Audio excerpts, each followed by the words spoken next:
Welcome to the Huddle Sports Network, where we're breaking boundaries and redefining podcasting. Broadcasting live on 6 different platforms, we're bringing you the latest in sports like never before. Imagine tuning into real-time discussions, expert analyses, and fan interactions all at your fingertips. Each platform offers a unique experience, whether you're on YouTube, Facebook, or Twitch. We're not just sharing stories, we're creating a community of passionate sports enthusiasts. Join us as we dive deep into the evolution of podcasting, where every episode is a chance to engage, debate, and celebrate the world of sports. This is where your voice matters and the game never stops. Welcome to the Huddle Sports Network, where we're breaking boundaries and redefining podcasting. Broadcasting live on 6 different platforms, we're bringing you the latest in sports like never before, where sports passion meets podcasting brilliance. I'm Mike, the Bear fan, and alongside Bill, the Packer fan, and our buddy Ken Catalone, we're bringing you an incredible lineup of 38 diverse podcasters. Each one brings their unique flavor to the table, covering everything from game analysis to behind-the-scenes stories. Imagine diving deep into the minds of experts who live and breathe football, sharing insights that you won't find anywhere else. Good evening, everybody, and welcome to WCFL DolFans Talk. How's everyone doing out there tonight? Let's get this thing started and go ahead and bring on my co-host. First of all, we got Mr. Johnny O. What's up, Pop Paul? How are you, brother? Good to see you. Doing good, fine and dandy. How's the wife and family? Good, everybody's doing well. Good. Next, we got Mr. Dolphin Winters. What's going on, gentlemen? How y'all doing? What's up, Winters? How are you, brother? Man, listen, living the dream. Living the dream. That's it. Falling asleep on the phone with this guy and Russell the other day. Literally, Johnny. Like, I made the phone call, put them on conference call, sat there and was talking about 7 minutes, and then I didn't hear anything else until about 5:15 p.m. And then Paul calls me maybe about 20 minutes to a half an hour later. I'm like, hello? He said, oh, you're awake now. I'm like, dude, I just crashed. Literally. It was like, that was it. Let's go ahead and bring on our other co-host, Mr. Derek Simmons. What's up, Derek? Eric, what's up, brother? Good evening, y'all. How you doing? Good, man. Good. It was so funny, Johnny. Me and Russell are talking back and forth, talking. Like, Winters, what do you think? Cricket. Cricket. At least he wasn't snoring. No, I should have. Damn, I was out. We said, I was out. What's going on, Russell?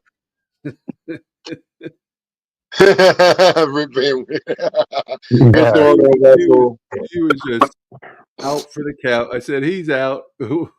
Okay, we'll talk to each other later. Hey, click. Right. Good thing it wasn't the old days where you had to pay by the minute. Oh my God. Woo. Because I would have been in a world of trouble. His phone would have still been on, and man.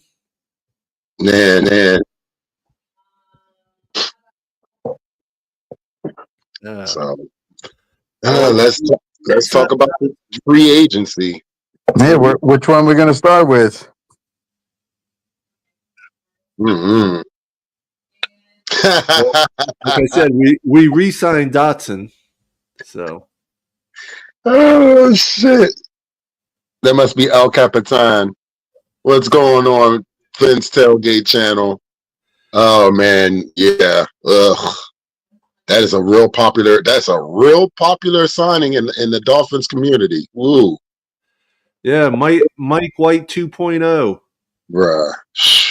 It could be. I mean, this is one that I'm taking my stance. I always do. Let's wait and see. He's young. He's still able to learn, but we got to wait and see if he plays and how he plays. This is the same quarterback. Wait. I'm going to be devil's advocate, right?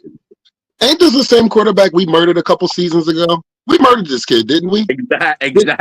We murdered him, right? Okay. I'm just not going to say anything else. Go ahead, Derek. Yeah, but here's the problem. When we murdered him, where was he playing? Jets.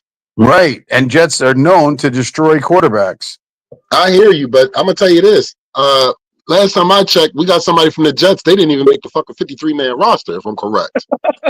Yeah, well, I mean, what Greer is hoping is that this kid turns into the next Sam Darnold, and He's got a lot of bad habits, though. My goodness. oh yeah, Yeah, I was a little shocked by that. I was shocked. I mean, like we can't. We're like Winters posted the other morning. There's no way that we're going to the promised land with Zach Wilson if Tua gets hurt. There's just no way. There's no way. You could put the all Madden team around him, and we're probably still not going to win.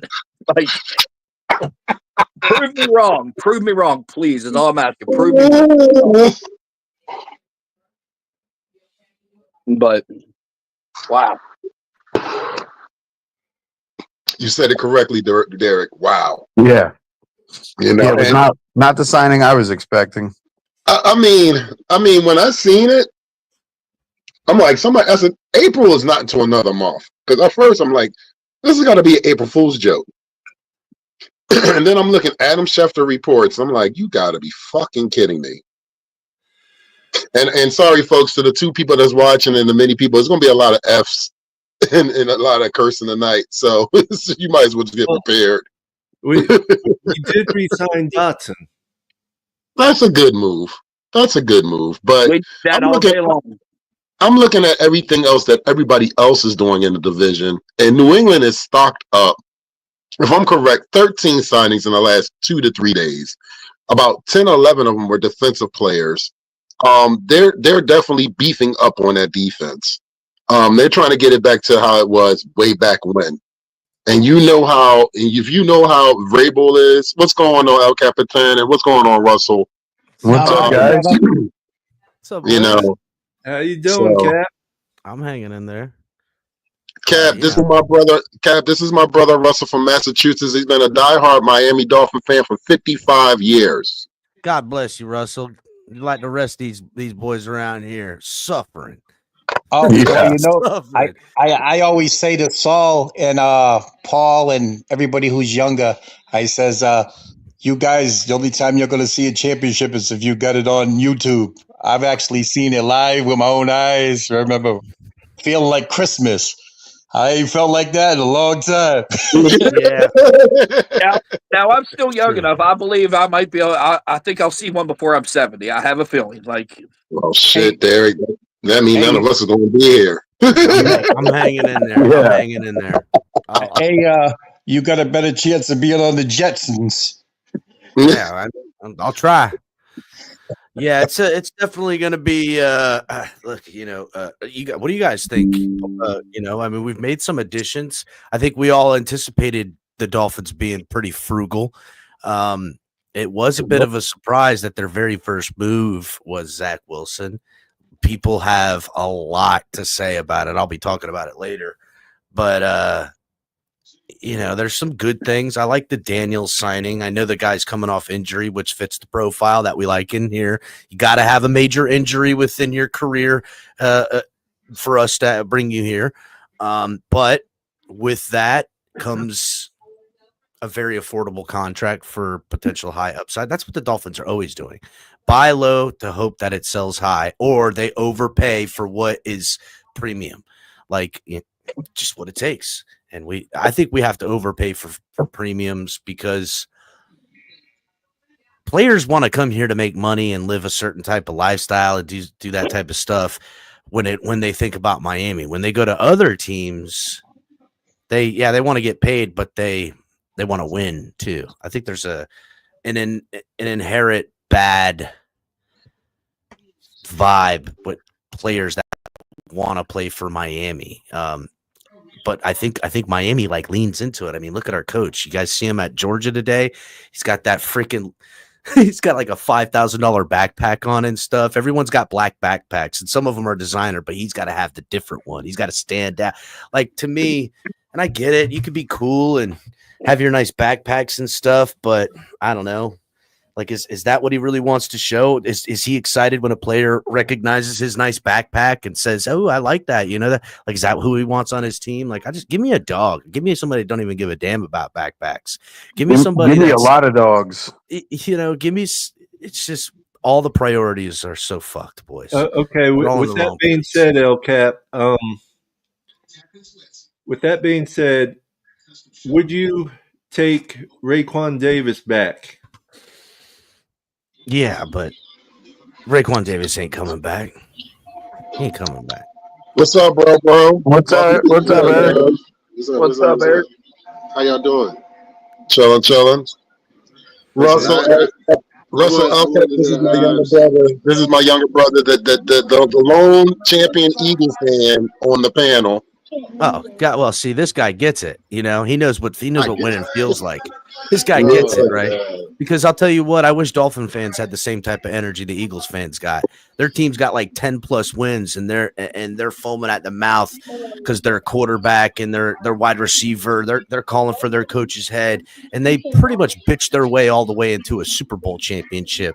Because I mean, that's the vibe you got to get, bro. Like Dolphins fans, they just lay down and take it. It's I don't think it's necessarily that. Just lay down and take it, bro. And when you fight back, the collective attacks you. It's like, what the? I don't think it's that. I think it's the simple fact that, like, in Philly, we passionate about a lot of different things, and we have more of a understanding. You know, we can talk shit about them, but y'all can't. Type deal. And if y'all do to a certain extent, then we're all a turn against you on the outside looking in. And that's just how Philly is. It's grimy here. It's hard-working people that just want, like anybody else across the United States of America. And you know, you pay your good hard-earned money to see guys do their fucking job. Excuse my language on your show. But that's how we feel about it here. And we make that known. And I'm pretty sure you guys do the same on y'all end, just off of the lineage of. Nah. That ain't how they get down here. You know what happens when we criticize because they ain't doing their job? Yeah. We get told you can't talk to people that way. That's how they get down in this bitch. Yeah, ain't happening in Philly. That's how I'm telling you, we've got a cultural leaderless infection going on from inside the building all the way out to the far-reaching fans, and it's a problem. I've been a creator doing this for a couple of years, and it's been it's gotten. I thought it got better, but really, it's just stale.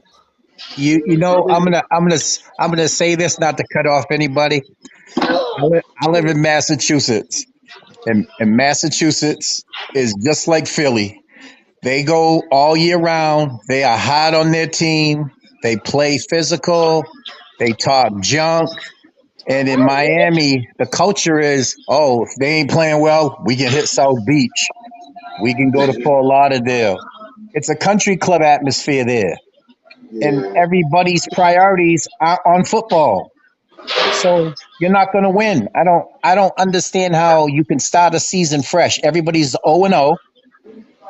And then guys are talking about, I'm going to race an Olympic medalist. I'm going to do this. I'm going to be in movies. I'm putting out a rap album. That tells you right there your priorities are all in the wrong place. You're not winning. I don't care who you have. Listen, I mean, we just became. I ain't gonna say we just became winners, but I know we had to wait at least 50 years for our first Super Bowl, and we had to play against the best. I mean, to get that, and Tom Brady as well as Patrick Mahomes. So it's not like we ain't been through the fire, but you guys gotta understand. You guys have a lineage, and saying that you guys have done something that has never been duplicated in the history of football, and y'all might need another coach, something like a Don Shula, come through there and put foot to ass. So I'm not saying that they run those guys up out of town, bro. They run those dudes up out of here. Football. But they ran that dude over to Philly, and guess what? He helped y'all win the Super Bowl. He didn't want to play for him. We had. Are you talking about the A train? No, we No, had we're a talking defensive about coordinator. Fangio. We're talking about Fangio. We had a defensive coordinator that was old school mentality. And guess what? The players were like, he's too hard on us. He's this, he's that. And he Well, came to get out of here, y'all and dog. changed I'm him not from gonna say worst that's to for every great. single player though, because every player ain't built for that. Like every guy I ain't get built to that, step but in. the problem is the organization ain't built like that. That's why they side with the players that are that way. That's the problem. There's no support from the top down method that spells the winning formula of football. Yeah, they can find talent. Yeah, they can balance their books. Yeah, they can even, I'll tell you what, they could build a hell of a roster. What they don't have is a leader, leadership, foresight, and vision. They ain't got the right goals. Their priorities is fucked. And one of the biggest things that hurt us too was back when that fake Bullygate scandal. It's like ever since then we've struggled having a coach that's going to tell you what to do. It's if you don't like it, We haven't had a disciplinarian coach since Sparano was there for a little bit, and then before him was Saban, Well, and then Flores Wannstedt. was a bit of a hard nosed coach. Yeah, but he was I kind of enjoyed that. he wasn't as He wasn't experienced. yeah, that's what it was. So they didn't really respect him like a Nick Saban or like Dave Wannstedt had already had. Nick Saban did not get respected. Like Nick Saban screwed our team. He was the worst thing that ever happened to our franchise. Well, I think he was respected until he screwed us. And I just listen, I'm not going anywhere. I'm not signing with Alabama. And then boom. Instead of a head coach, he sounded like a damn politician. You know the funny thing about Saban? When I was down in the camp in Davie, Saban, he was tough. And they had, I don't know if you guys remember him, Manuel Wright from USC. He came into the practice one day. He was a defensive tackle. Highly regarded, but he went in the supplementary draft because he left school early. And this guy was a monster, defensive tackle. He come out there, lollygagging, flip-flops. Nick Saban chewed him out, made this dude cry. Cry like a kid who didn't get what he wanted for Christmas. And everybody after that, Heisinger, the owner, he was letting Saban do whatever he wanted. Saban's wife was the real reason. She didn't want to be in Miami. And she was more of like laid back, the college routine, country atmosphere. That's what really happened. And then, of course, Saban put his foot in his mouth with I'm staying in Miami. I'm staying in Miami. The next week, they had shirts out down there. I got to find it. I got to look through my pile of stuff. They had this shirt with his face on Osama bin Laden's body, and it said, Saban bin Laden. Hell yeah. It was classic. But like I said, the Dolphins, their whole physical mentality is gone. They haven't had that since early 2000 when they were physical with a hard-nosed running game and a good defensive front. They're a country club now. And like I said, a lot of the priorities are out the window. You're not going to win. And Saul can tell you this because I say this all the time. I've seen this movie before. We spend. And then all our homegrown talent that we draft walks right out the door because we gave somebody an astronomical contract that wasn't going to help us. I mean, Tyreek Hill was good and everybody, they glamorized the great season. But then what happened? Somebody got a new contract. What did he go and do? I want more. So now the Dolphins have to placate his attitude and his ego. So they give him the extra money. Now what happens? You watch Christian Wilkins, who could have been signed almost 2 years before, walk out the door. Same thing this year. Javon Holland walked out the door. And I'm not saying these guys are great, but they were homegrown and they were good. I don't. Javon Holland was. I don't agree with that. That's why he only got 42.3 million or 45.3 million. Yeah, but that was 45.3 million is better than 3 million. Well, yeah, but he didn't have a good enough season this past season to garner that kind of money. Understandable. But what I'm saying is when these guys were hot, we could have got them before they got extremely hot, and you could have gave these people deals. Yeah, but I got to say, the money he got and the Giants, they're the Dolphins in this scenario, overpaying for a guy that ain't going to amount to shit on the team this time. Exactly. That's what I see. Look, we can talk about business decisions, the ones you lose and the ones you don't. The problem is they don't have accountability amongst the players because they don't have true leaders. And they don't invest in those types of guys to stick them around. what they do is they go find outside talent like Tyreek Hill and want to make him the leader. And that's fine and dandy if he's the type of leader you think you can win with. But let's call it for what it is. He's a bit of, I don't want to say a sideshow because that's a terrible thing, but a sideshow, right? He's got other things that are priorities, and that's fine. But what you need is there's always these guys on these teams that are in the locker room that if you're losing at halftime, you as a player don't want to see, because he's gonna, if you fucked up in that first half and you're the reason this team is down right now, so and so is gonna say something. Zach Thomas is gonna say something. Jason Taylor's gonna say something. Ed Reed's gonna say something. Friggin' I'm blanking right now, but Ray Lewis. Ray Lewis. You do not want to get caught in a corner when he's pissed because you guys are slacking and there's no leadership. There's no true north. And to me, you're right to go back to that Bullygate stuff. That was the problem, because right after that, because remember, Incognito was a captain on that team. Remember the implicated people in that scenario of Mike Pouncey, captain on the team, the leaders of the team. After that point, they repivoted, and then every time they would go and get outside talent and put a C on the chest, when that team failed, they got fired, and they put new people. It didn't matter about the contract. There was like this reset of how they wanted to do top-down control up from management to the team.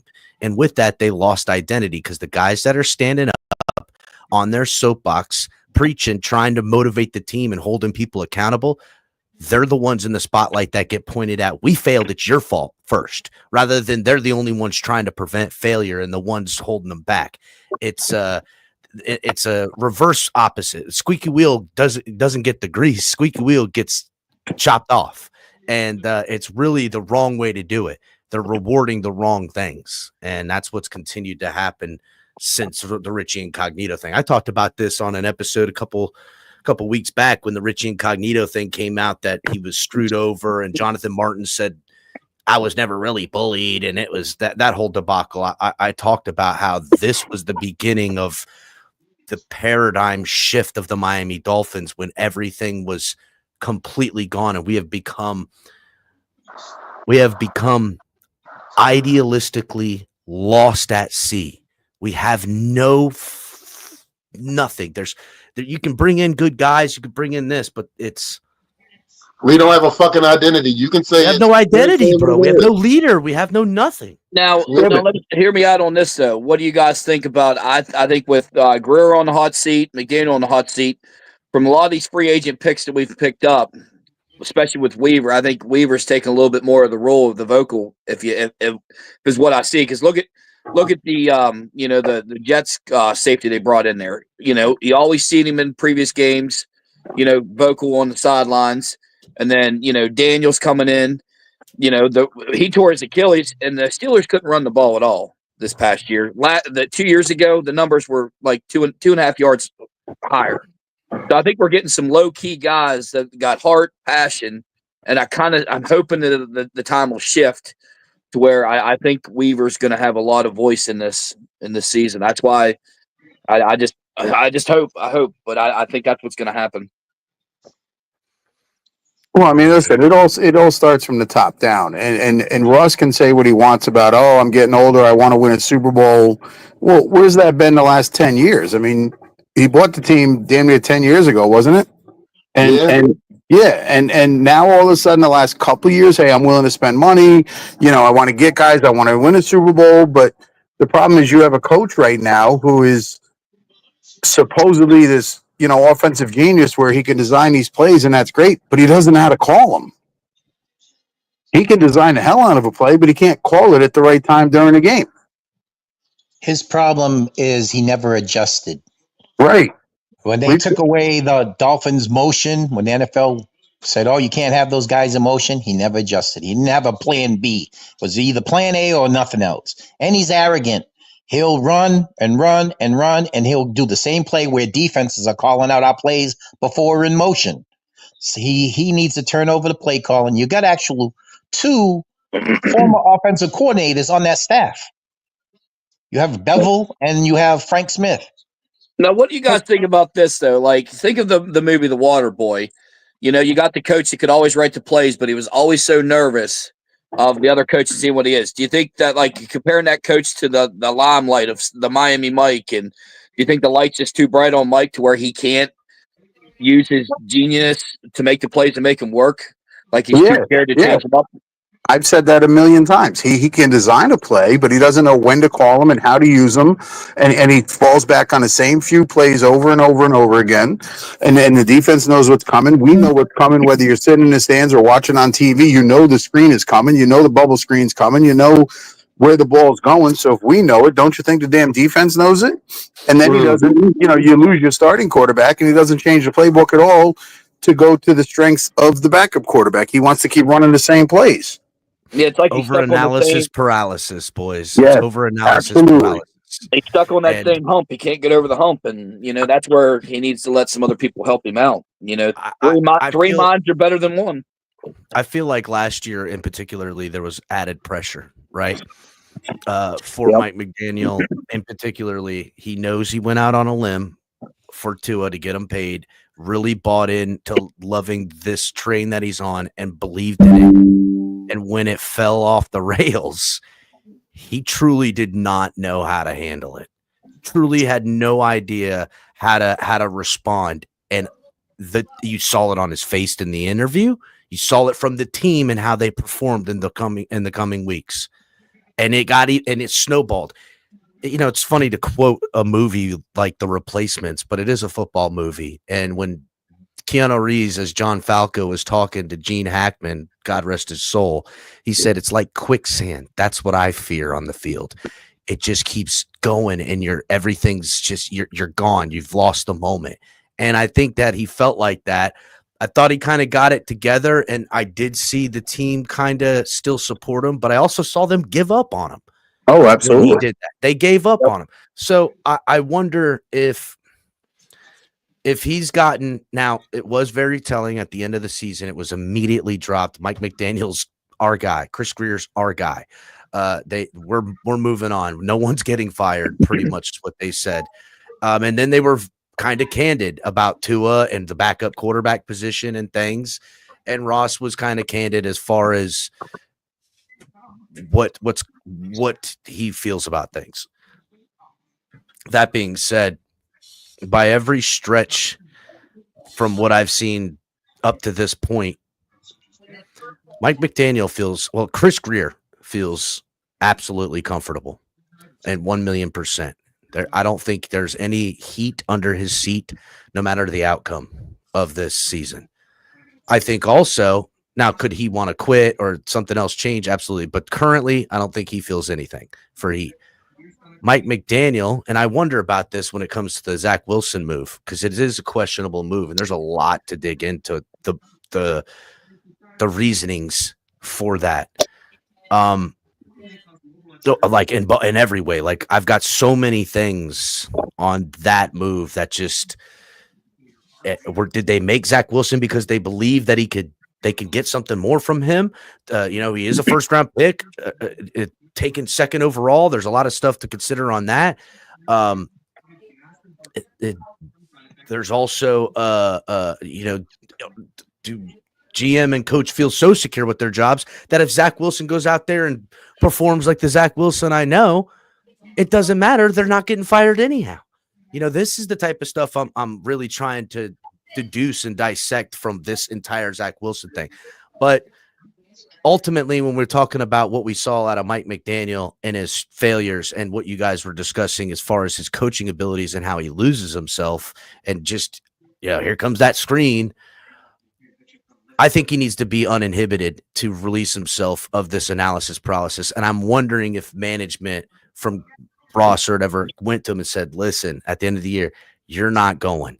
If this Tua thing don't work out, you're not going to get fired. We're going to give you a shot. We're going to give you every opportunity. And is he going to have that pressure release valve activated that he can play a little bit more fast and loose and willy-nilly? Because I feel like, especially last year, he just kept falling back in the trap because he was out of sorts. And I'm really dissecting all of every move that the Dolphins are making. This is a massive year, fellas. A massive year. As unexcited as I am for the results of this year, it is a pivotal year of what the future of Miami is going to look like one way or the other. If Tua comes out and balls out and lights it up, it's going to be a completely different dimension that we're living in compared to the one we're expecting. And then vice versa to that, if it completely goes off the rails and the Dolphins are in week 9 and have only won one game, Mike McDaniel's probably fired, as secure as I think he is right now. To that fact, if Tua goes down week 3 and Zach Wilson comes in and has a resurgence of a career and has put together a 5-game winning streak with the Dolphins, Tua's healthy, but he ain't coming back. And this whole paradigm is happening. We have so many weird avenues in every move that is made or not made between now and the snap of week 1 is how I'm assessing what's really going on, because it's definitely not what they're telling us. That's the facts. They're always you definitely made that right there. You definitely made some killer points and questions. Like, that was pretty good. Like, that makes me think even more. Like, wow. Like, that's all I got, Derek. I'm fucking. You hit that nail on the head right there, buddy. That's all I got. I mean, and that's just on this Zach Wilson thing. Like, I mean, look real quickly, because I got to run here in about 5 minutes. Did they really, like, what are we betting on? We've seen the second act of quarterbacks, right? We've seen this second act. We've seen them put a resurgence. Baker Mayfield, you know what I'm saying? These quarterbacks, it happens in the NFL, and it's happened more recently. And to recent memory, Jets quarterbacks. Because the Jets are the Jets. We know that you can bet on a lot of things in life, and the Jets screwing up a quarterback is a pretty damn good bet. I don't care if it's a second overall pick like Zach Wilson, or it's a first ballot Hall of Famer like Brett Favre and Aaron Rodgers. They just tend to have a way about them, don't they? But we can look as you know, from Sam Darnold, who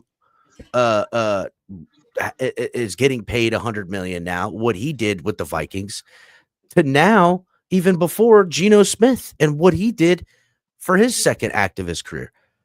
It is a possibility, and I would say, I wouldn't call it likely, but I would say an absolute reality, one in which I have data to deduce from, that the Jets quarterbacks that they pick in the first round and said these guys aren't good they're proving the Jets wrong in recent memory. And here's a guy who is 26 years old, a year younger than Tua, that was picked second overall. That was a bit of a reach and young and immature. But when you look at him, he has a strong throwing arm. He has plenty of mobility. Is he a guy that could be the next one there? Now, when I think of this possibility, I also have to go with the reality. The reality is the guy is 1-3 in games that he starts. He's got a 12-21 record. The reality is he's probably more like what I've seen of him.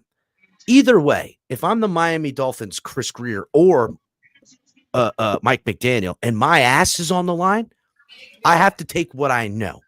What I do know is that if my ass is on the line, and I'm betting on Tua Tagovailoa doing something he ain't never done, which is stay healthy, win games late in the season against tough opponents, and that's going to save me, that's a bad bet. So you got to have a contingency plan. So ultimately, your contingency plan is your break glass in case of emergency. This is the thing you're going to lean on. If you go get a guy like Marcus Mariota or Jimmy Garoppolo, you can expect those guys to win 3 out of 6 games at a 50-50. That is a pretty safe baseline for those types of guys that you can kind of deduce. The reality is, if I look at Zach Wilson, the only thing I can deduce in the numbers is that he's 1-3. But you're going to bet your livelihood? You're betting your livelihood, your everything, your job, your careers on Zach Wilson not being a 1-3 quarterback, but potentially being better than 50%, which you could have had? Why? Are they betting on it because they truly believe in themselves or what Zach Wilson could be? Or are they betting on the fact that they are so secure in their job that it doesn't fucking matter? See where I'm at? This shit's I'm sorry for swearing, but it's blowing my mind with this Zach Wilson thing. It is on a I know winners. I think it blew everybody's mind. I know everybody. We were like, wow. But the only thing that I took positive out of it was he's better than Skylar Thompson, and he's better than oh shoot, what was his name? Huntley. Yeah. He's the best backup quarterback the Dolphins have had in a long, long, long time. I don't know if McDaniels actually had the final say on that, Zach Wilson, because why didn't they go get Jimmy? Why didn't he not go get Jimmy Garoppolo, who already knows the offense? Well, Jimmy signed super early. Remember that he signed early with the Rams. Yeah, he signed quick. Literally at 12 at noon. They signed. Mariota actually got offered more money from the Dolphins, but he likes Washington. He wanted to stay in with DC. Is that right? That's what they said on NFL Network. He actually got offered more money. Right. So Marcus Mariota turned the Dolphins down. He turned the Dolphins down. So Marcus Mariota was their first choice. He was their first choice. You know, and I'm going to tell you guys this. This is funny. Mariota fits our system better than Zach Wilson because he's an RPO quarterback. He's played more games. He was the safer bet. But know what I think the problem was? They want to push Tua, and that's Tua's friend. He won't push Tua. That's interesting. They both grew up in Hawaii. They both played. Good friends with him, and they want Tua to not to be comfortable. So how do you make a guy like that not be comfortable? You bring in the second overall pick who's younger than you, and he could push you. Right. I'm gonna head out, fellas. It was great. Papa Paul, winners, Johnny, Derek, Russell. Good meeting you. Yes, sir. Is that the homie Mountie underneath me right here? That's the Mountie. Yeah. Is that Mountie hanging out? Mountie, where you been? Hey, what's going on, gents? How y'all doing? Hey, What's up, brother? How are you? I got a slide, Mountie, but it's been a minute since I seen you, bro. How you been? Hey, man, I'm good, man. I've been popping in every now and again to listen, but I got some new stuff going on, and I can't get, I don't get a chance to get as much as I used to. So, but I'm listening. I feel you, Mountie. All right, brother. I just well, good seeing you, Mountie. I got to bounce, fellas, but Kev, thank you for joining us, Kev. You're more than welcome for being here, brother. Yep, good meeting, anytime. man. I'll see you guys. Take it easy. Take it easy, brother. Later, y'all. Later. Real quick, Papa Paul, how y'all doing, man? Doing good. Good, Mountie. How are you? Hey, I want to shout out to Charles Kirby, Michael Winters, Ryan AP, Joe Rist. Thank you for joining us and watching us. Hey, greetings to everybody on the panel. On this Mike McDaniel issue, this is what happens. See, this is what happens when you bring in a guy to suit one player. You elevate one player, but you can't elevate all of them. So, and he has to lean more into being a head coach than just a fan, a player favorite. Then and he's bringing a soft culture as well. So, when I after that Buffalo game where we got destroyed, where Tua threw 3 picks and got concussed, and he kissed him on the side of the head, dude, I was done. I get it. You have a certain penchant towards the kid, but you need to keep that stuff off the field, man. That's sending a bad message. 100% agree on that. You got to leave them kind of emotions you need to leave in the locker room. Nobody needs to see that. I mean, it's nice that he's there for his quarterback, but you already got too much light on you now with the whole Miami Mike thing, and it blew up. You don't need any more extra attention already. I mean, that clearly was an indication that, listen, man, dude, this soft culture has got to leave us. Like, it's got to go. You know what the main problem was in that game? It shouldn't have got to that point. Tua should have never still been in the game. You're down 29-3 with like 4 something to go. He should have been out. That was similar to the year when we were behind big points against the Ravens. He's got Bradley Chubb still playing. How'd that work out? He got injured. He's not turning the game around in 3 minutes when he didn't do nothing for the previous 47. Oh, listen, I agree. I was in the stands at that game, and as soon as he got hurt, I knew what it was, and I'm like, you got to be kidding! We're down 30 and we lose Chubb. Yep. In Baltimore, that was stupid. Yep. Now I see it. I now have a clear reason as to why Fangio left. I just see it, man. Yeah, it's a country club atmosphere there. Well, he said, he said they wanted to party. They wanted to party at the nightclubs after practice and showing up late. They wanted to go to South Beach and play with the women. Fangio, and they tried to dispute that, but daggone well that was probably true. Listen, I was going to the camp in 2000, 99, 2000, 2001, 2002. I could say some things, but I'm going to protect the innocent. That's all I'm going to say on that subject. That's like the same guys with the Raiders being out in Vegas. You can't tell me them boys ain't going out there and doing some stupid shit. They're doing some shit. But they don't call it for no reason. The problem with the Dolphins, like I said, is we've had some head scratching drafts. We're the champs of like I told Saul the other day and Paul, but we actually Rip Van Winters. He was sleeping when me and Paul were talking about it. We're the Super Bowl champs in March and April with free agency every year. Every year you could think back, maybe 6 to 7 years back, we were always the champ for free agency. We got Ndamukong Suh. How'd that work out? Terrible. We got Mike Wallace. How'd that turn out? Terrible. We got Brent Jones from the Cowboys. How'd that turn out? Terrible. And what we did, we always tried to be on everybody's lips during the preseason when it didn't matter. Classic example. I had people arguing with me about Skylar Thompson because he played in a preseason game against the Eagles against their 7-stringers. People they picked out of the stands. Hey, you buddy, drop that popcorn and hot dog. You're going to play wide receiver for us tonight. He played great. Everybody said he's better than Tua. Come on, man. Yeah, that's crazy. Really? Come on, man. Now, you guys, everybody's probably going to get on me about it, too, but I honestly think I would have rather took Zach Wilson over Mariota. You guys are going to hate me on that, but I think he throws a better ball. Honestly, I do. And I think he's got the capability to actually do something compared to Mariota. Mariota's ran the ball a lot, and but Mariota fits our offense better because we run an RPO offense. Zach Wilson doesn't play well in RPO offense. When he played in college, it was straight drop back. When he got to the Jets, straight drop back. Our offense is on precision. That's why Tua is so good in our offense, because he's almost like a good point guard because he knows quick accuracy. He throws it before they're there. Zach Wilson's not like that. But see how I've seen now after the season, I've looked at some all 22s. And at least from how I see it, in my opinion, the defenses have basically kind of caught on to how this offense works.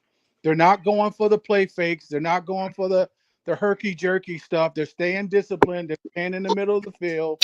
They're making Tua move around or run. They're making him have to make money throws all 75% of the time. And he falters, and they get a lot of pressure. And then he throws interceptions or bad balls. But you know what it is? You know what that is attributed to, right? That's McDaniel not adjusting. He can only do what you call. Yeah, I get it. But see, Zach Wilson, as far as the intangible, he brings more to the table as far as you can maybe open up the playbook a little bit. So when, Tua's not going to – he doesn't have the arm strength to beat you deep. He's not going to beat you over the top without some kind of play fake or something to try to fool them. Whereas Zach Wilson has got that. He can drive the ball deep behind you. He's got a cannon. He has a cannon on him. Yeah, he has a stronger arm. True, he does have a stronger arm. True, but like I said, when it comes down to the offense where it's set now, Mariota fit in better. It'll be more seamless. I'm not saying that he's better than Zach Wilson arm-wise, but fit-wise, he's better. Not everybody can play in every system. You've seen guys we've had play a position, play it terrible for us, go to another team, and they're all pro. Because certain systems, guys fit in better. How about Noah? How about Noah, the cornerback, Noah Iguavani? How about him? He was terrible for the Dolphins. Everybody ran him out of town. He got to Dallas. He played on special teams. They let him go. He went to Washington. It was the second best coming of corners you've seen. He played tremendous. Why? Because certain systems guys feel comfortable in. Right, but if you follow back to Mariota, back when he was in Atlanta, when he was running the RPO, look how many picks he threw them years because his accuracy was terrible. You give Tua a line. You give Tua a line, like the year, I call it thick Tua, when we went up into Buffalo and lost by 3. They blitzed him nonstop, and he still lit them up because he had time. They were able to stop the blitz. You give Tua time, I think he's better. As soon as he gets pressured and flustered, he's done, and they know it. That's what happened. But now you're talking about Mariota in Atlanta, right? Who did he have to throw to? They're all pros, though. They're all pros. But his accuracy was terrible, though. Who did he have? No. He's saying they're all professional players. Understandable. Everybody in the NFL is supposedly good, but systems work. Certain people are better in certain systems. Oh, listen, he can run the system. He can run the system, but his accuracy was terrible. If he had better accuracy, he would have not thrown too many picks. Okay, I'll put it to you this way: if we have to count on our backup, then our season's over anyway. Oh yeah, absolutely. Just think about that. If we're counting on our backup, our season's over anyway. If I'm looking at a Mariota or whoever you want to bring in, Zach Martin, Jameis Winston, I don't care who you are. If you're counting on this guy to carry you through 6 to 7 games, it ain't working. I'm saying that a guy like a Mariota who went in when Daniels was out, he played 3 good games and won all 3. Not saying that he's great, not saying that he's bad, but you need someone that you can count on that you take him off your bench, he's going to get you at least 2 wins. Our backups were terrible. We had Boyle, terrible. Huntley came in off the street, didn't even know the plays. They were running the same play against Tennessee on that Monday night game. Didn't know the system. You can't blame that guy for that. We got to blame the general manager and the head coach because you had guys doing a system that they weren't comfortable with. And like John had said earlier, you brought Huntley in, you do things to his strengths, not to, he's going to run the same offense that Tua runs because he's not Tua. Yeah, that's where you change the playbook up. And Derek, I won't disagree with you when you started this conversation about, Wilson being bad. Unproven, maybe. I'm not going to say, and unfortunately, there wasn't a ton out there. Mariota, they brought up the point of him being friends with Tua, and maybe it wouldn't push him enough. Yep. Maybe Zach Wilson will push him, and then maybe he's younger, and he's a second pick overall. They might be saying, "Hey, if you can't get it done, Tua, we got your replacement right behind you." Right, and then maybe Tua will learn how to slide instead of going head first into people and doing stupid stuff. And if he's got that kind of pressure behind him, maybe he does learn a little bit and plays a little more body conscious, so he's not getting himself knocked down or hips busted up or whatever it is. I'll say this. I want to see what Zach Wilson looks like in preseason. Even though it's going to be a based offense and a based defense, I want to see how he operates in the system in preseason. That's how I want to see it. Because my whole thing is that answers a lot right then and there. Can he call the terminology? Can he get everything out? Can he get the play off? Can he be comfortable? You know what I mean? That's going to answer a couple things for me right from the door to see how comfortable he is in the system. So that'll answer a lot right then and there. Give a shout out to Raphael Courtwright and Chef Jew. What's up, Chef Jew? How are you, brother? What's going on, everybody on every network that's watching us right now? We do appreciate you. Saul, the key thing, like you said, it's got to be comfortable. He has to be comfortable. If he's not comfortable, it's not going to work. I mean, like the Dolphins problem, like we've watched for as long as we can remember, if the starter goes down, we've never had a backup where you're going to be like, I think he can run off a few wins. You're at the edge of your wits saying, oh my God, our defense got to get a turnover and a score, or we got to keep them short field. Like the Green Bay game this Thanksgiving. We stopped Green Bay the first drive. We punt. We're like, we got a little momentum. We fumble. We were out of the game right from there. Yep. I just can't believe it. It frustrates me to think that we have a quarterback, which is the marquee player, supposed to be the marquee player of our team, and we have in the back of our mind is that not if he gets hurt, it's when he gets hurt. So I mean, it just gets on my nerves. Just the fact that we paid to get the kid, and he got hurt two games in, and I'm like, dude, what are we doing? It's like we're trying to put lipstick on a pig, man. I mean, I'll say this to you, Mountie. Four of us was at that game, and we all saw it. And right when it happened, bro, I'm not gonna lie to you, it just was like, what the fuck? It just hurt because it was like, damn. And like you just said, you took the words. I think a lot of us are sitting there was thinking about. You took the words right out of our mouths. We just paid this dude, and you don't ever want to see nobody get injured, but your star quarterback goes out week 2. And that right then and there, that's why I said I felt like our season was done after week 2. And everybody like, oh, come on. I'm like, bro, let's be realistic. Well, it essentially was. It was for the most. I mean, it was. So, and the way I see it is the fact that someone made a statement on, and I don't know if it was in the Spaces or another channel, a show, that Tua he's just wired that way to get out there and compete and take on tacklers. And I said, listen, and that's fine. If he's wired that way, then we need to cut ties, because we don't need a quarterback. First of all, dude, you've been healthy 1 season out of 5. Okay. And you're obviously you're not the biggest guy, and you don't intimidate anybody when you're running around. Okay. So look, we need you on the ground. I know you remember that time, I think it was Houston game or something like that, when Tua was running and you heard Tyreek say slide. Dude, I look, if somebody's got to tell him to slide and preserve himself and protect himself, and he can't get past himself to protect himself for the team, then what are we doing? Oh, listen, we could sit here and talk about that all night long. Tua's going to be here for quite a while. He just re-signed or he's here got at his least new 2 more deal. years. Yep. He's not going anywhere. So I mean, we either gotta win take with him, or we either win or lose with him. But he's going to be around for at least the next couple of years. So Yeah, he's under contract, guaranteed the next 2 years. And if we were to release him, we're going to get a dead cap number of like 60, 70 million. So you might as well kiss everybody goodbye.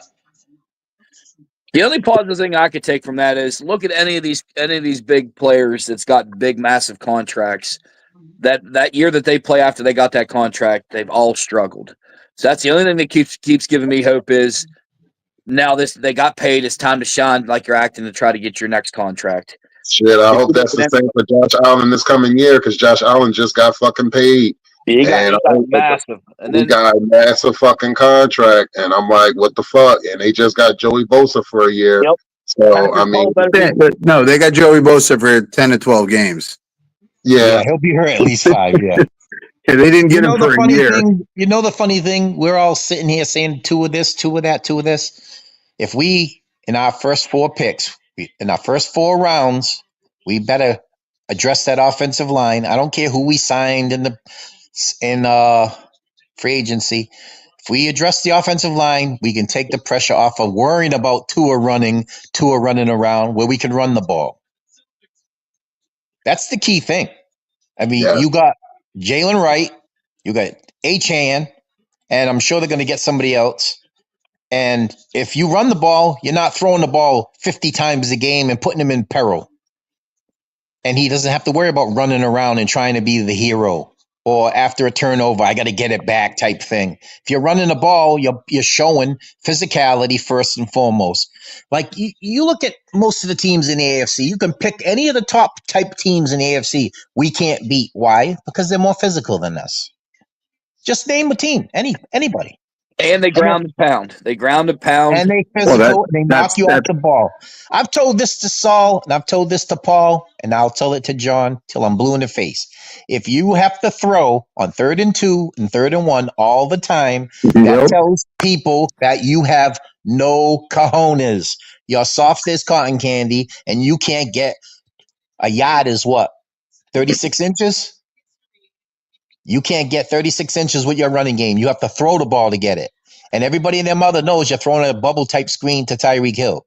If you have to do that, And we're not even talking about when the calendar turns to November 1st. Yeah. When that happens, the season's over. If you can't run the ball in Buffalo, New York, in Foxborough, in New Jersey against the Jets, whether it's Kansas City, whether it's Baltimore, Cincinnati, Pittsburgh, you could pick any cold weather site. If you have to throw the ball on 3rd and 1, you can guarantee you're not going anywhere, and everybody and their mother knows you're not going anywhere. We have a fan base, love all our fans, everywhere, every corner of this earth. But some of them are just outlandish. They were setting off a national parade because we signed the lineman from the Steelers. The funny part is everybody says, oh, we got him. He was cheap. He was cheap because he tore his Achilles in week 4. Right. It wasn't like he was a dominant guy and we stole him. He's a good player when healthy. No, that was his first major injury. So, I mean, he was a very good player up until That's what I'm that saying. point. Yeah, very good player. But this is Greer's MO. The guy's coming off of injury, so Greer knows he can get him cheap, so he goes out and signs him. That's what Greer does. He's looking for free agents that have had injuries the last 2 years. A lot of people don't want him because of the injury. So, hey, I'll sign him. I'll give him a small contract. And Greer's always looking for that. See, I told you moment because, he was good before he got hurt. Then he got hurt and nobody wanted him, but we took a chance and he turned out to be a great player. The only problem with that is like wishing. Wish in one hand, shit in the other. See which one fills up first. That's right. I agree. Yeah, but the one good thing is the culture that he came from, and the Steelers struggled without Daniels. So his numbers have proved it. He is a beast. He was taking on nose guards by themselves, and the center was getting the linebacker. That's why I got good hope on it. I mean, stuff's going to tear. You're going to get hurt in this league, but Achilles is a tough injury for a guy that has to plant and push. You got to remember that. Yeah. So you're putting pressure on your Achilles when you're stopping and planting to go forward and backwards. So hopefully, God willing, it turns out to be okay and we make out. How about the safety, Melifonwu? Everybody, he's fast. They show you highlights of all those good plays. Well, how about showing that he's been in the league for 4 years, 68 possible games. He's only played in 38 because he's been injured. So that's an average of 7 games a year he's missing. That's the Greer MO, brother. That one. I didn't like that pick. That's the Greer MO. And then, the funny thing, like I said, is we're fans. We'd be stupid to say we don't want our team to succeed. Of course, we want our team to succeed. Of course, we want our team to do well and make the playoffs and everything along those lines. But then reality sets in when you see us as a fan base talk the most delusional stuff. I mean, it's like really, I listen to people's, we had a great free agency. What do you mean you bargain basement shopped? It wasn't like you were shopping at Neiman Marcus. You were shopping at freaking the dollar store.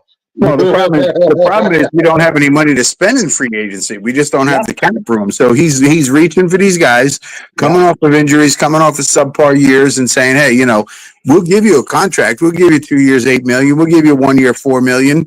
And the guys are signing. So if they work out, he looks like a genius. If they don't, he can just fall back and say, "Well, we took a chance and it didn't work." Yeah, the problem with that, John, is it's not so much the I'm going to take a chance on people. The problem is he gave out so many big contracts to guys to get them here, and when they got here, all your draft people that you were hoping that you could build around, you couldn't because one, we lost picks during the Flores incident. And then we lost picks during our stupid trades that we've done. So we didn't have the depth to. You remember the playoff game against Kansas City? They were signing guys off the street that might have been home on the couch. They signed Bruce Irvin. They signed Ingram. These guys hadn't played for us all year just to play that one game. So that right there tells you, with all the spending, which we need to stop. I mean, sure, you gave Jalen Waddle big money. You gave Tyreek Hill big money. You gave Tua big money. Now you sacrifice all those positions where you needed depth.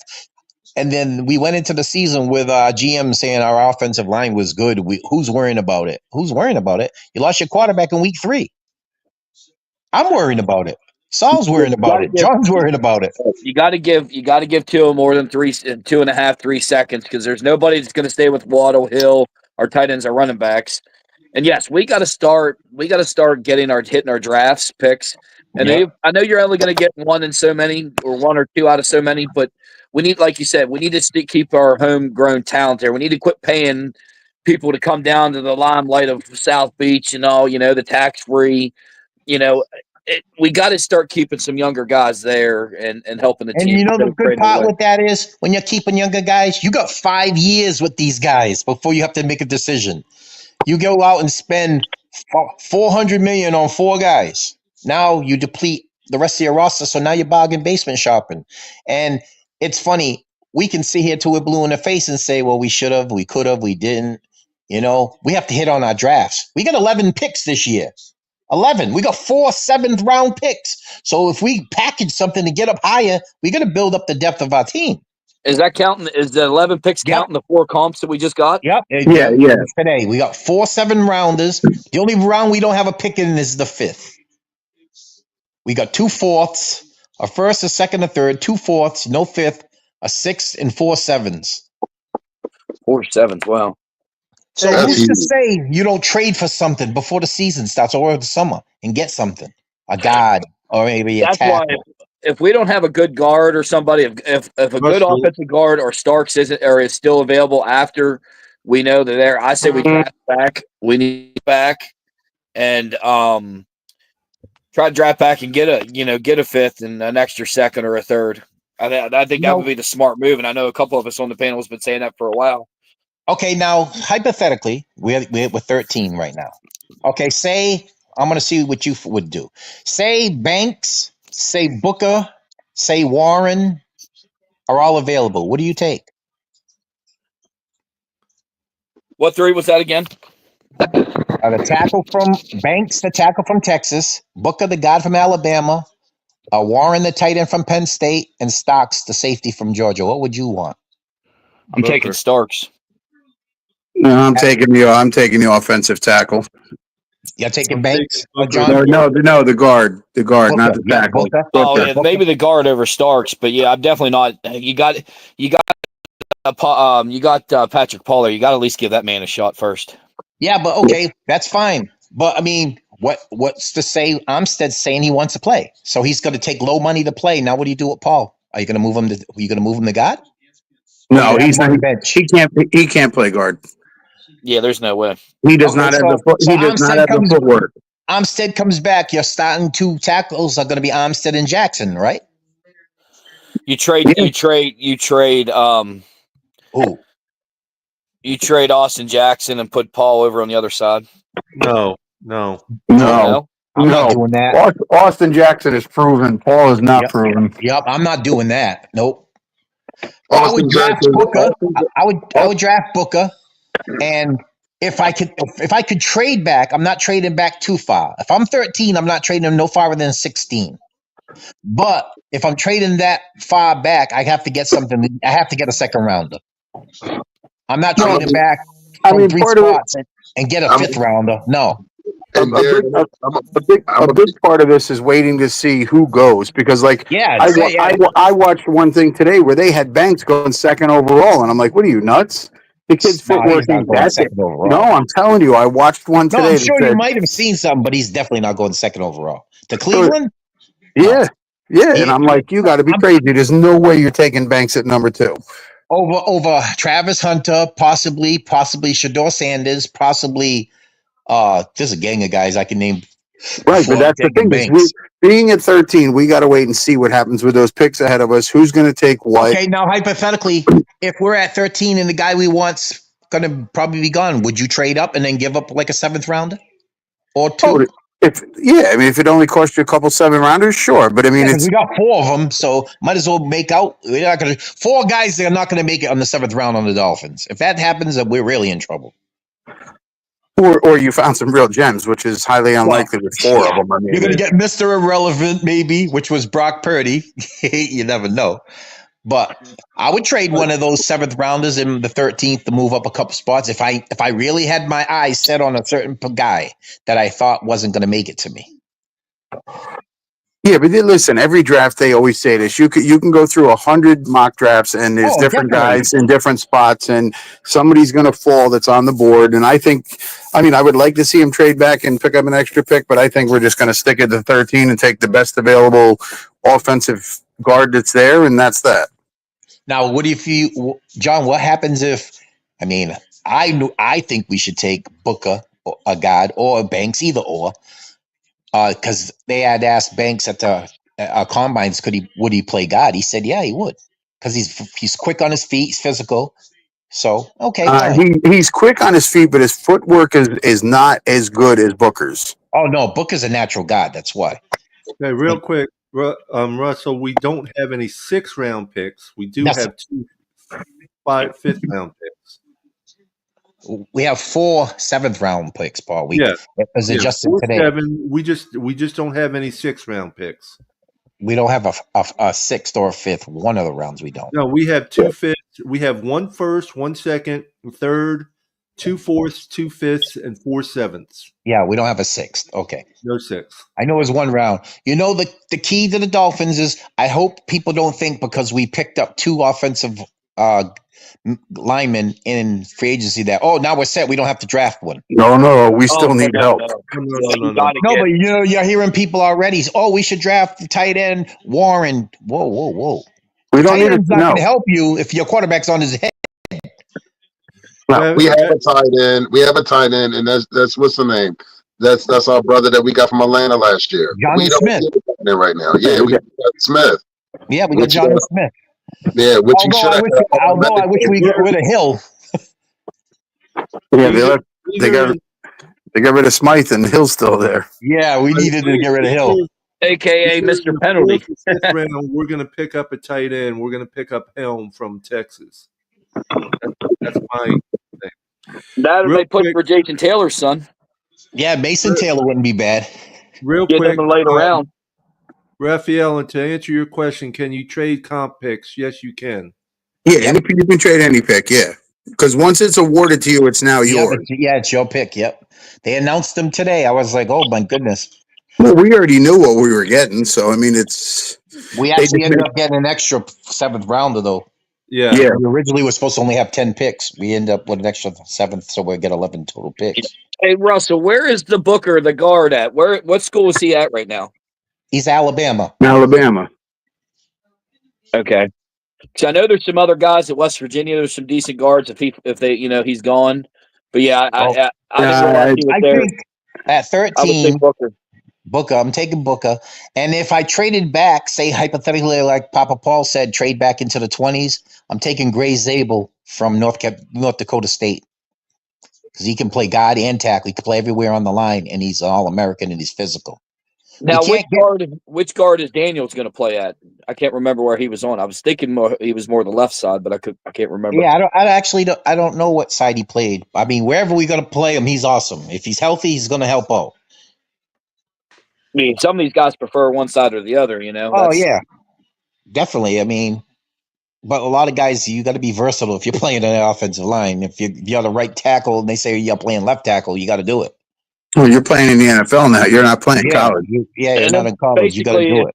The Eagles basically showed Chris Greer and Mike McDaniel you need it in the trenches. If you don't do it there, you're going to get Tua killed, and we're never going to stop a deal. You're never going to shut down Josh Allen.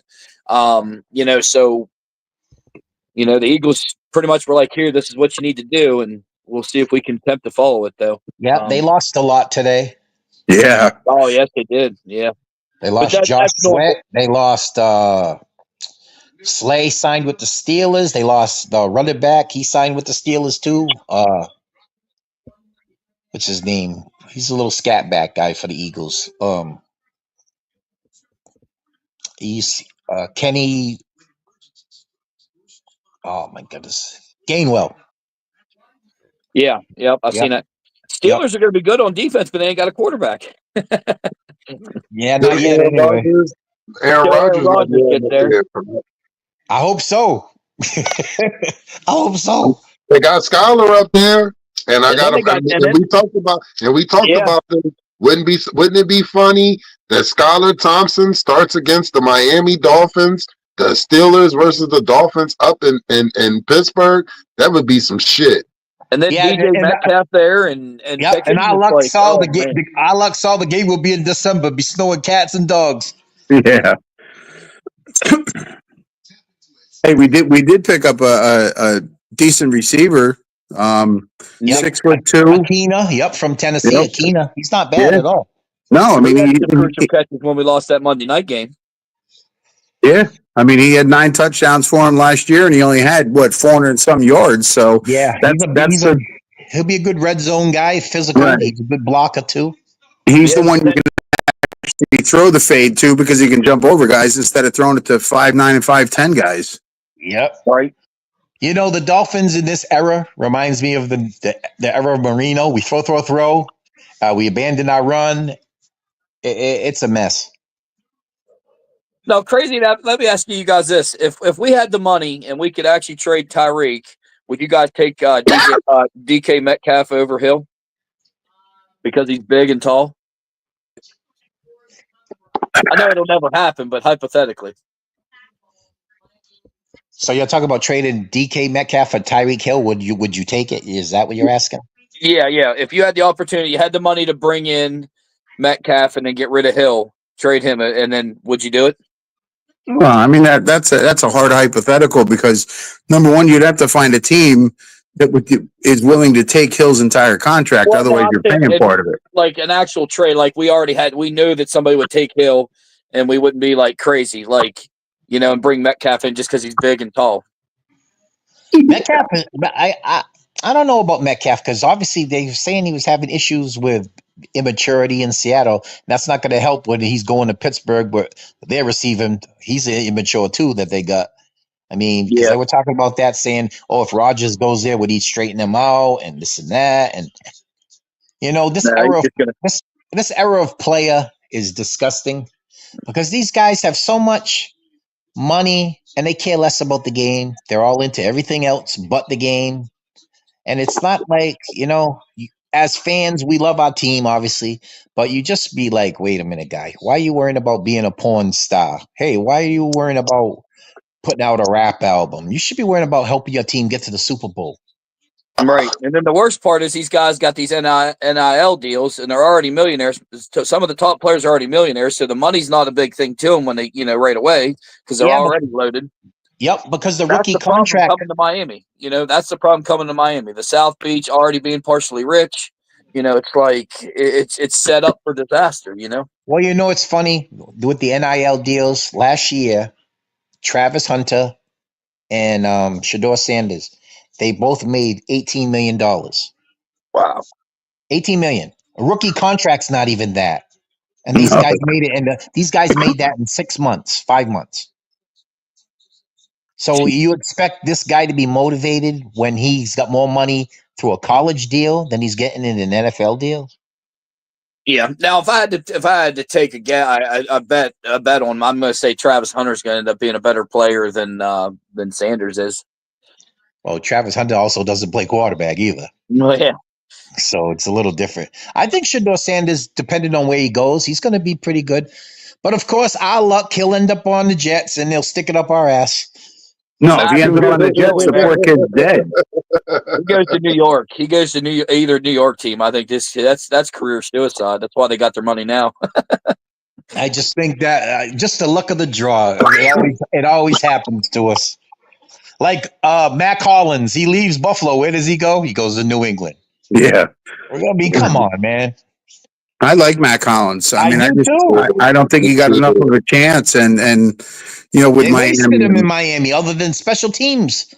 He was the gunner on special teams. They should have used him on offense. The only time they used him on offense was that game on Thursday night with Fitzpatrick against the Raiders. He made that hell of a catch. And when they pulled Fitzpatrick's helmet the opposite way, and we ended up kicking the field goal. And I mean, the Dolphins, they have a habit of doing foolish stuff. But I mean, we like we're fans, and they're in our DNA, so it's hard to say, oh well, we sit and bitch and complain, but we'll still be there rooting on Sunday, Thursday, Monday. Absolutely. Russell, let me ask you this: with some of the people we picked up already, has that got you a little bit more excited for the season? Because I know it's definitely got me excited, and I know it's kind of hard for me to grade. I've seen a message on there earlier from somebody to grade the picks. It's tough to kind of grade. What, free agency you're talking about? What'd you say? You're talking about the free agency, right? Yeah. Some of these picks and finally going to the trenches kind of got me a little bit excited. I'm gonna say like it's in college, it's incomplete for me. I'm not saying it's A, B, C, or F. It's incomplete because we got two guys who were injury prone. I like Ashton Davis from the Jets. He's good. I like Akina, the wide receiver from Tennessee. I'm not excited. I'm gonna say that there are possibilities, but till I'm seeing it, I'm not believing it. Okay. I think we have to hit on our first 4 rounds of picks. We need offensive tackle or a guard. We need a linebacker. We need an interior defensive guy, and we need a secondary safety type of guy. If we go out and draft a running back, a wide receiver, because they like to placate McDaniel's ego, that will pretty much tell you where we're going, and that will be absolutely nowhere. We have to fortify the trenches, and we need those. Although we picked up 2 guys at safety, they're not premier guys. They're both 1-year deals, so it could be stocks at 13, and then we trade up from 48 to get closer, like the early 40s or mid 30s in the second round to get an offensive guard or a tackle. But I mean, if the guy that you want is at 13 and you trade back, and then you're trading back for something that you don't need, people are going to be in an uproar. I mean, we know what we need. I don't understand how they can't see what we need. Yeah, the guard or Starks is going to be the way to go. We need a baller. We need somebody that's going to stand out. And the sad part is we lost. I want somebody back that's going to be a ball hawk like Mika Fitzpatrick. He was one of our best safeties that we had besides Jones back in the day. We need somebody that's going to be able to be a leader and command. You are so right. But and that thinking about that, Minka Fitzpatrick, right? Classic guy, was everywhere, and Stocks is similar like that. That would be great. And then, like I said, my buddy who lives down the street, he's a state trooper. He's a Carolina Panther fan. Every time that son of a bitch sees me, the first words out of his mouth is "Thanks for Robert Hunt." That goes up my ass sideways. Because we wouldn't even be discussing. We wouldn't be even discussing this shit right now if we had Robert Hunt at God. We wouldn't even be discussing this. How do you think I feel living in Philly and having every Eagle fan see me with Dolphin stuff on and say thank you for Fangio? Same difference. Yeah, but that's understandable, Saul. He's a coach. He don't play. He was smart. He got out of Miami. He was one of the smart ones. He didn't really want to be in Miami anyway, because when he was out there as a consultant for the Eagles, he's from Pennsylvania. He wanted to be there, and he didn't want to wait 2 years till they got rid of Patricia in order to take the job. They could have just got rid of Patricia, but they didn't want to. And then the year that they failed, they said, "Oh, fuck that. He's out of here." Patricia, the whole Patriot way shit don't work unless you're on the Patriots.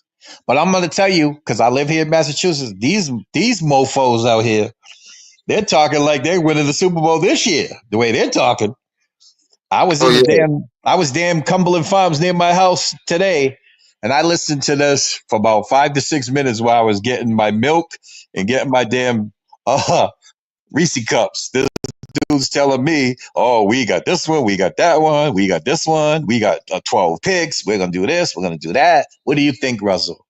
What, me wearing the Dolphin hat? I said, "What do you think I'm telling you, what do you think I'm going to say? That my team's going to be shit and your team's going to be better? Come on, man." For those of you out there who have never been to New England, Cumberland Farms is like a 7-Eleven, a Quick Check, a Wawa, something like that. I'm sorry. Yeah, I don't want people to think I was robbing a farm of eggs. Cumberland Farms is a convenience store. Yeah, it's not a real farm. I wasn't hijacking eggs. It's a real store. It's a variety store, people. I wasn't there with a knapsack snatching people's eggs. Yeah, one thing we can hopefully Eric don't get mad at me, Philly guy, but everything reminds me back when these teams have all this $100-some million worth of free agent picks. It just makes me think back of the 2008 Eagles. They thought they had the dream team, and then they couldn't even gel together at all. Well, Yeah, it's listen, I great. mean, New England has signed a lot of guys because they got a lot of money, but they also had a lot of holes. So, Yeah. it's and they still got to listen. Our situation's no different. We got a lot of holes.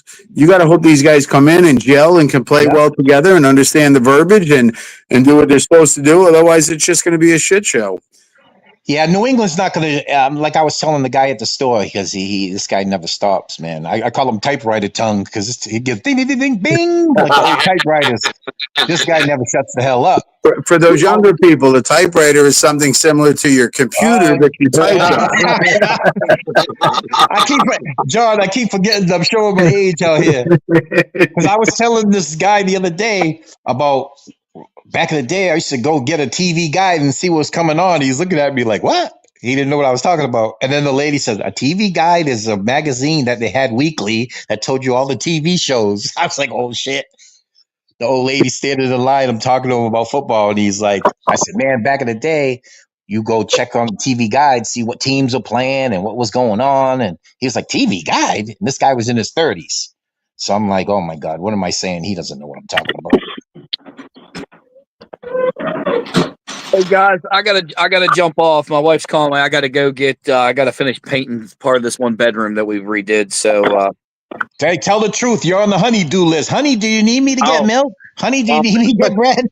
We got people coming to see the house on Saturday. So, because it finally goes on the market, and we already have people biting in the bit. Man, I got so many people coming to see this place, and carpet's not in. Nothing's all the way done yet. And it's like you never got enough time in the day. Oh, never. It was nice chatting with you, brother. Yep, good chatting with you guys. Papa Paul, hey, the countdown's on. Winners, I'll see you here eventually. And then Johnny O, I'll see you guys next week or on Sunday. Absolutely, brother. Peace, love, and fins up. Peace, love, fins up. All right, take care, guys. Bye. Yep, you too. Brother. Hey, Papa Paul, you still there? Yeah, I'm still here. Okay, I was making sure you didn't fall asleep. Papa Paul ain't pulling a Saul, is he? No. That was crazy, John, the other day. Me and Paul are talking, and Paul says, right, Saul? Right, Saul? He goes, I think Saul fell asleep, Russell. Sure enough, did. I ain't gonna lie. Well, I know you've been working crazy, so we knew. Yeah. Me and Paul talked for a couple more seconds. He said, I'm hanging up. I said to winners before, I said it's a good thing it's not the old days where you had to pay by the minute. Oh. Ooh. I remember those days. It was funny. I was telling my girl this the other day. Where I used to live was only 14 miles from where I live now. I lived in New Bedford, Mass. And where we live in Fall River, Mass, it used to be a long distance call. I told my girl, I used to break up with girls if they live long distance. You live too far. Yeah, I ain't seeing you. She started laughing. Well, and winners, you're old enough. We're all old enough to remember you didn't have to dial an area code. Nope. You just dialed the 7 numbers, and that was that. The 7 numbers, yep. Numbers started with 2 letters and then rest numbers. I remember those days. I remember we had circular dial phones. Rotary, yep. Put your finger in there, and if you made a mistake, you had to hang up and start all over. Yep, start all over. I remember dialing. I thought it was my grandmother's house. I'm arguing with this lady. It's not even my grandmother. I'm cussing this lady out, saying, "Nana, you left all that stuff on my stairs." And she's like, "Nana, who's this?" I'm like, "Is this Louise?" She goes, "Hell no." I said, "Oh, I'm sorry." The first number I actually had to remember was VI3 5754, and it was a rotary phone. Mm-hmm. I remember the first time I used a payphone in Gimbel's Mall. Oh my God! In Philly, I had a hot pretzel with mustard. I'm calling my thing, and I didn't put the letters in, and I didn't get nothing. And I put quarters in the damn thing. I'm like, what the hell? I'm trying to call my cousin Karen to come pick me up, and this guy's laughing his ass off sitting there while I'm holding my pretzel. He goes, "Hey, buddy, you got to put in the letters." I'm like, "What?" Yeah. See, we didn't have that in Connecticut. We just had the 7 numbers. Mm-hmm. Same thing in Mass. I can still remember my childhood phone number, my best friend's phone number.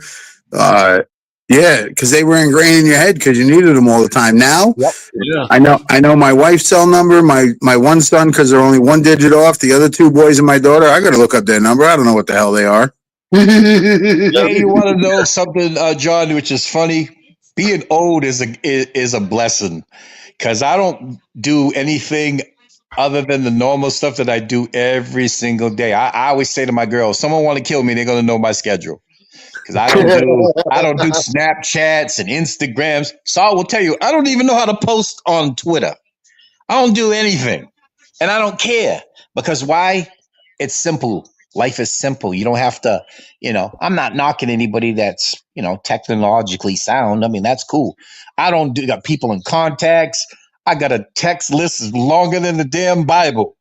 If I have to go searching through to find your number, the people I talk to enough, I got their numbers at the top. I don't have to worry about, did I remember you? Nah. And the funny thing is, my schedule's so laid back because I'm retired. When I go out, it's like a special. People ain't seen me in like forever. And the weird thing is, do you generally, if I run anywhere, because everything's close to my house, I could actually walk to the stuff I want to do. So I can admit to that. Everything I need is right walking distance from my house. I don't even have to take the truck to go. And the funny part is, if I do travel and I travel out of town and head to my old town, I see people that I ain't seen in 30, 40 years, and they talk about the stuff that happened 30, 40 years ago. Hey, yeah, listen, that's the best, man. When I go up to Connecticut to visit family and run into people that I haven't seen, that's the best because even the dumb stuff we talk about, there ain't no videos to prove it. Oh, no. Yep. Like my father used to say, no paper, no proof. That's right. Facts. You ain't got it on video, it didn't happen. Yep. I'm in the woulda, coulda land. Woulda, coulda, shoulda. That ain't me. I don't know what you're talking about. Yep. Especially too, like we're fans and we know we all have fun, and I appreciate you guys allowing me to come on your show and stuff. I see people all the time, and like I say to people, we sometimes take what we see and what we do a little too literally. Like, I mean, of course, we want our team to win. We're fans. I mean, I ain't gonna kill nobody over a Dolphin win or loss. I ain't got a check from Ross ever in my life. I'm giving him more money than he deserves. And people take things too little. Oh well, they name call. They're gonna mess around with somebody's family. Now listen, it ain't that deep. We all want to win, of course. I live in a place where these son of bitches won 6 Super Bowls. We haven't won one playoff game. They won 6 Super Bowls. Yeah, So these people, they go crazy about it. And I mean, I'm not that deep with all that. I mean, Saul came here 2 years ago for the first time. He went to the Patriots game. There are tons of people who say and do. Listen, don't tell me, show me. If you want to do something, you can do it. I hate when people make the excuse, I can't do it. You can go to Germany, but you can't go 30 miles from your home. I don't get that. And Saul came, Red Sox, Yankees, and he could testify to this. You hear people all the time. And I'm not talking about at the ballparks or at the stadiums. I'm just people in general that you meet. Oh, you can't go there. Those fans are mean, or they'll do this, they'll do that. If you're worrying about all that stuff, then you shouldn't go anyway.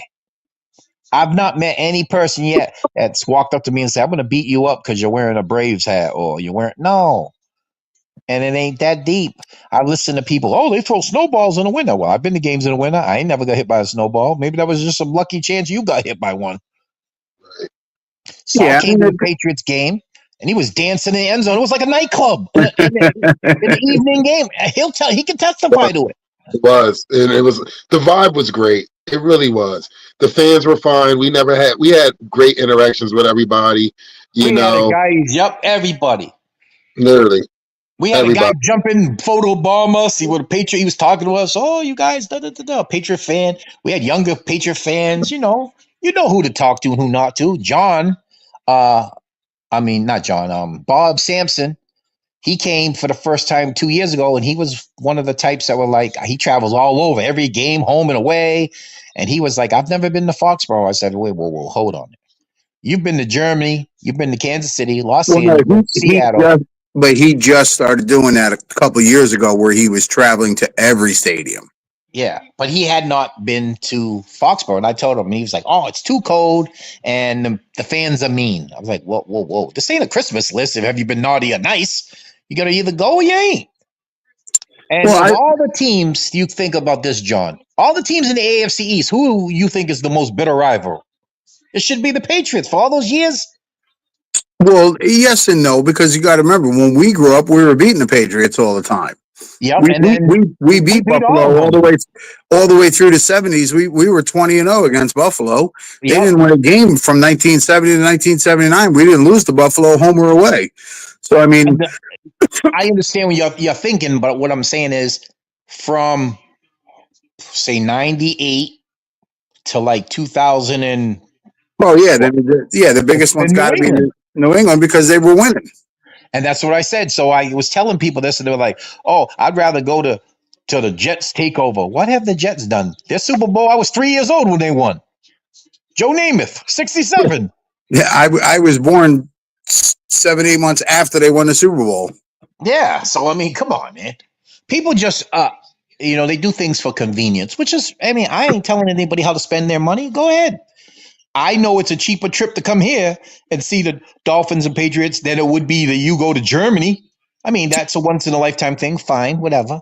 But oh, listen, we're playing in Spain this year. If I can finagle it, I'm going to Spain. Yeah. I mean, I want to see the culture. I'm not going to go for a weekend. I'm going for the whole week. Nice. You got to go for a week. You ain't going there for a weekend. I'm gonna tell you no, right now. I want to go see stuff. No. I want to go see stuff and experience the culture and see different things they have there and see the game at the same time. I will tell you, I looked up that thing that the Dolphins are promoting with Zach Thomas. Mm-hmm. You know, sign up now and leave a $500 deposit. Yeah, it's like $5,500. Yeah. Yeah. Yeah. I was telling people this. I'm not traveling in a foreign country to see them lose. I could just go down to Miami for that. Yeah. I'm not going to Denmark to see my team get beat by whoever. Pick any team. That's a hell of a long flight to be mad. Because I'd be mad just on a 3-hour flight from Fort Lauderdale to Providence. I can't imagine. Oh, I flew to Australia to see us lose to whoever. Well, that's not going to be a pretty trip. Well, that's why I said if I go to Spain, I want to take like a whole week. I want to experience things. I want to see things. I want to see the culture. I want to see, sightseeing and the game and hanging out with the people will be great, but I want to experience the culture. Yeah. Well, the cool thing, John, too, I was in the Navy, so I've been to all those places, and we went to Rota, Spain, and Granada, Spain. I've been to Morocco. I've been to French Riviera. I've been to Sheffield, England. I've been to Melbourne and Sydney, Australia. I've been to Singapore, Hong Kong when it was under British rule. We stationed in Japan. I would remember 1986 driving in Japan in a Toyota Tercel playing F the Police by NWA. And them Japanese people looked at me like I was the craziest son of a bitch on the planet. No, I was in the Army. They sent me to Germany. Oh, yeah, you went to Germany. My brother, too, he was in the Army, Germany. Back then, they only sent you to 3 places. It was Germany, Panama, or South Korea. Yeah. Yep. And it's funny because when you sign up and you go through basic and you're almost done with basic, they give you this form and they say, hey, fill this out and say, give us the 3 places you would like to go out of country. Dream sheet. Yeah, the dream sheet. And then give us the 3 places you want to go in country. And nobody gets in country. They all get shipped out. Yep, I remember the dream sheet in boot. We actually got it in A school because my A school. After I graduated from boot camp in San Diego, we had 10 days before my A school started at Radioman School. So I had 10 days free time. So I shipped all my stuff over the bridge because they had a bridge called RTC was recruit training, NTC was Naval Training Center. So I walked over the bridge, got in the barracks, blah blah blah. So I had 10 days free time before my class started. So I'm just reporting the morning muster. Doing, in uniform of the day, read the POD, plan of the day, whatever. So we get our Liberty passes at 5:00, and then you had to be back for morning muster, 6 a.m. It's funny, when we graduated from A school, they had the dream sheet. Pick 3 places in America, pick 3 places overseas. So I picked San Diego, Hawaii, and I think it was Pensacola, Florida. And then I picked overseas, it was Japan. I'm trying to think.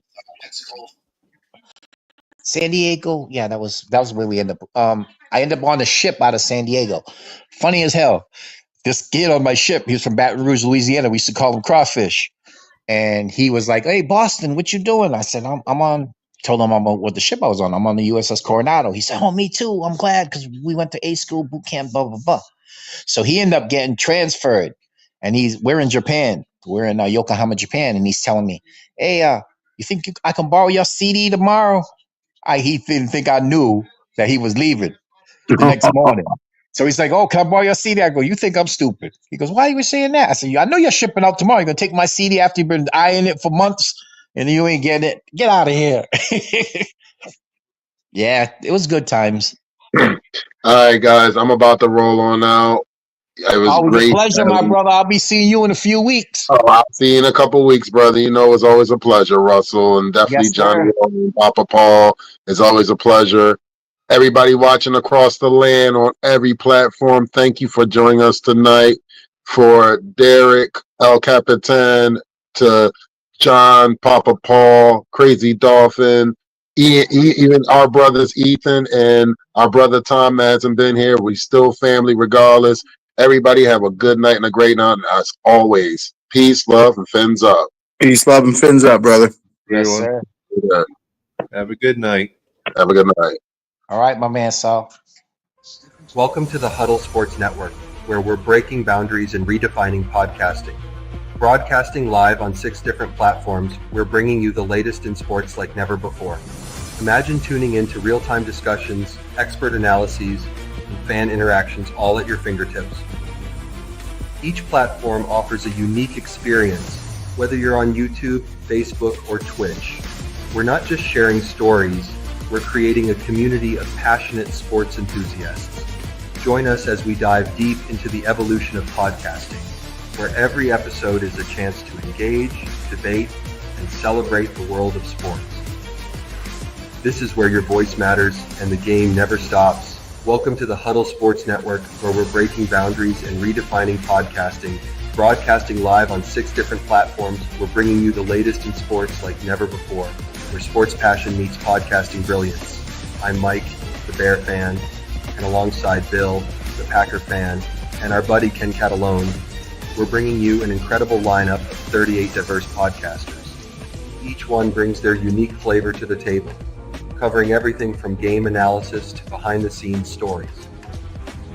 Imagine diving deep into the minds of experts who live and breathe football, sharing insights that you won't find anywhere else.